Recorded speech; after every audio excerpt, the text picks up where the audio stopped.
jusqu'en Isère. La météo est un sujet qui nous intéresse tous. Faut-il prendre son parapluie? Comment s'habiller? Peut-on organiser ce soir le barbecue qu'on a prévu? Autant de questions qu'on se pose régulièrement et auxquelles répond un jeune blogueur passionné de météo. Pour ses milliers d'abonnés, il suit en direct le temps qu'il fait et il est très respecté même par les professionnels. Romain Le Petit et Gaël Courcel.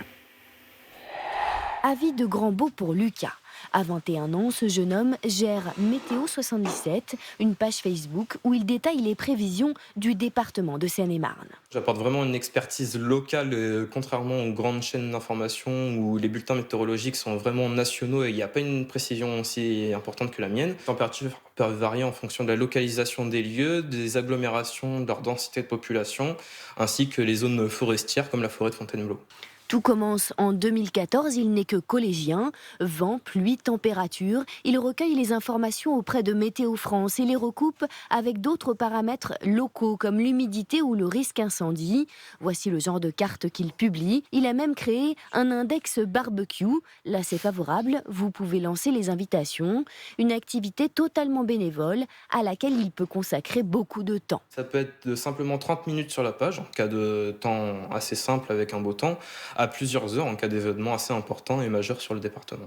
Résultat, sa page est suivie par plus de 20 000 personnes. Les pompiers, la gendarmerie ou encore Disneyland Paris, qui se situe dans le département, s'appuient sur son travail. Séverine est l'une de ses abonnées. On voit qu'ils donnent de leur temps et il y a vraiment plus d'interaction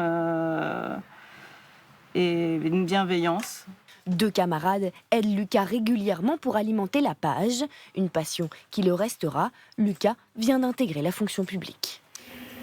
Moins 11,3%, c'est notre chiffre du jour et c'est la baisse de la mortalité sur les routes en France en juillet par rapport au même mois l'an dernier. Cela représente tout de même 291 morts contre 328 en juillet 2019. On en vient à l'angoisse d'un père de famille en Moselle. Il n'a plus de nouvelles de ses deux enfants depuis 10 jours. Ils étaient gardés par leur mère, son ex-conjointe, mais son numéro de téléphone n'est plus attribué.